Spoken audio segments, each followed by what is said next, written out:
Nasa ikatlong yugto na po tayo ng ating pagtatalakayan tungkol sa Reproductive Health Bill or ano ba ang tawag nito? Sabi nila bago na raw ang pangalan Responsible Parenthood Bill. Tayo po ay sasamahan muli ng batikang Jesuita na si Father Emmanuel Nono Alfonso. Maraming salamat sa iyong pagpapaunlak muli, Father Nono. The pleasure is mine, Bishop. Father, totoo ba nag-birthday ka kamakailan? Opo. Wow, happy birthday ha. Last Sunday. Sa ngalan po ng buong The Word Exposed community, no, binabati ka namin. Thank you, Bishop. Biruin mo kung ikaw pala kung sakali na noon ay ang iyong mga magulang ay humadlang. Walang isang nono no, sa mundong ito, ha? Opo, at yan din ang sinabi ni Manny Pacquiao, di ba? Yan yung kanyang message dun sa sa rally natin sa Luneta kamakailan to stand up for life. Sabi ni Manny Pacquiao, kung hindi raw, 'di ba, kung gumamit daw ng kung ano man ang kanyang mga magulang, wala sana tayong Pacman, diba? Nga. So ano ba ang ating tatalakayin ngayon? Opo, Bishop, kasi dapat po alam naman po natin, mga kapatid, alam natin na delay, na postpone yung discussion nitong RH bill o RP bill sa Kongreso. Pero dapat po, Bishop, kasi sa Mayo isasalang na naman nila to sa pag-resume ng Congress. Kaya kailangan patuloy po yung pag-aaral at masusing reflection natin dito sa usapin na to, para po pag Mayo uli talagang maninindigan ulit tayo. Opo. Ang isa kasing doon pa lang sa titulo, reproductive health. Yan, ito raw mga panukala na napapalagay dito sa bill ay para maisulong ang kalusugan lalo na nung mga babae, mga ina. At yan po, Bishop, ang laging hirit nung mga supposedly mga feminists na karapatan ng kababaihan ang kanilang katawan, at lalong-lalo na when it involves the health of their bodies, pero po alam mo, Bishop, sa programa po namin, may programa po kami sa radyo, marami po kaming nakapanayam na doktor na nagsasabi na nga raw baligtad. Marami raw mga nagpapatotoo na mga gumagamit itong mga artificial, lalo na yung mga pills, na medyo nagkaroon ng mga pagbabago ang kanilang katawan. Yun po yung pinaka kumbaga hindi pa nga delikado.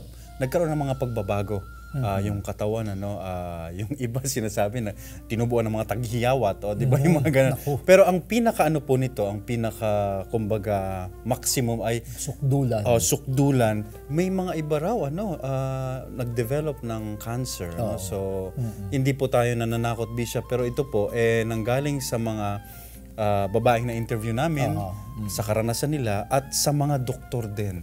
At even, I think, Bishop, even yung World Health Organization, na rin, sinasabi rin ito. Kaya nga, isa rin sa mga parang hinahamon ng mga kumukontra sa panukalang ito ay bakit sinasabing ito raw ay magtataguyod ng kalusugan ng babae, na in itself, talaga naman dapat pangalagaan ng kalusugan ng kahit sinong nilalang. Pero bakit hindi ibinubunyag ang buong katotohanan na ito ay may mga nagiging epekto sa kalusugan. Tapos may nabanggit ka na yung pananaw na ako ang nagmamay-ari ng katawan ko. Sige nga, Bishop, how would you respond to that? Ito ay isang nagiging pananaw na hindi lamang ginagamit sa katawan. Ginagamit din yan sa pati sa kalikasan. Kaya nga ibinabalik ng simbahan yung spirituality ng stewardship.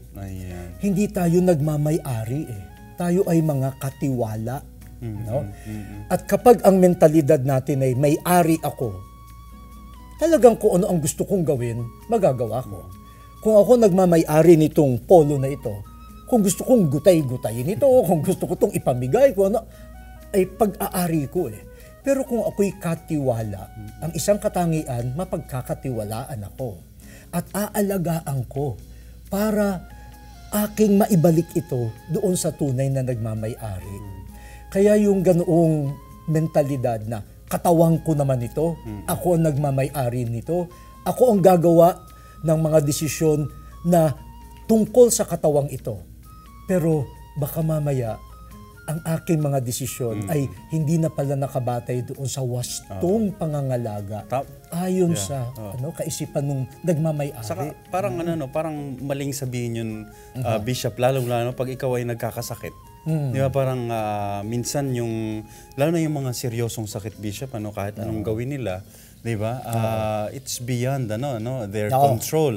So yun yung mga pagkakataon na nasasabi mong, ay hindi ko pala to lubusang pag-aari yung aking katawan. Kasi kung pag-aari mo yan, di dapat alam mo kung anong gagawin mo lagi. Pero yung helplessness nandyan din. Yeah. At pangalawa, Bishop, di ba, yun nga, parang maling sabihin yan kasi marami nga tayong mga tinutulungan, halimbawa ng mga kabataan na nalululong sa mga masasamang bisyo kasi nga precisely because ganun yung pag-iisip nila na kahit ano lang gawin nila sa kanilang katawan. Maling na kalayaan. Tapos ang isa pang medyo nakakagambala ay kaya raw kailangang pigilan ng pagbubuntis ang pagdadalang tao ay dahil ito ay nakakasira o nagiging panganib sa buhay ng babae. Yan, Bishop. Maganda yan, Bishop, kasi ang inaano nila, ang binabandera nilang statistics, ang namamatay daw, Hindi ko lang alam, hindi ko na maalala kung buwanan, 11, mga nanay daw ang namamatay kada buwan ba dahil dito nga sa panganganak. Ano pong masasabi niyo diyan, Bishop? Ito malimit ko naririnig, bata pa ako, na ang bawat babae na nagdadalang tao at manganganak, talagang sa bahagi niya na yung risk. Sabi nga nila, nagbibigay buhay ka, pero ihahanda mo rin ang sarili mo na yung pag-aalay mo ng buhay. Ganon.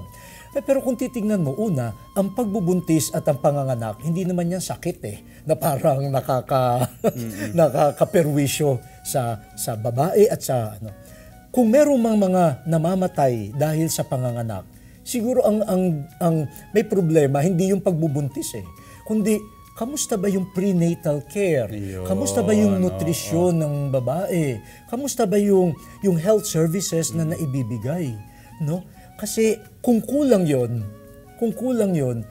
talagang kahit na hindi nga manganganak, ang kalusugan ng babae ay napapanganib. Ang simbahan talagang nababahala rin. Pero ano ba ang tugon? Isipin na ang pagbubuntis ay sakit na kailangang iwasan?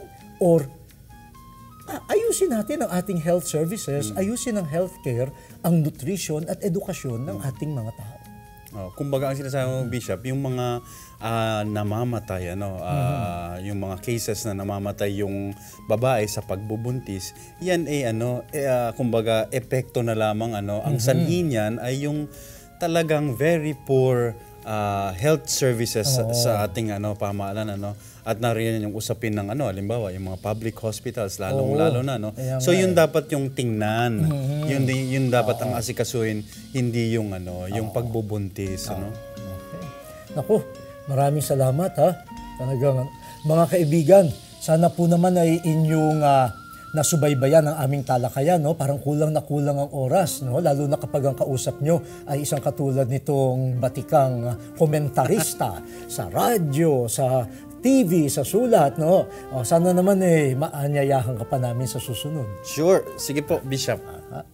At mga kaibigan, imbitahan po ninyo ang inyo pang mga kapamilya, mga kaibigan, para po subaybayan ang talakayan natin dito sa The Word Exposed tungkol sa Reproductive Health Bill o yung tinatawag ngayong Responsible Parenthood Bill.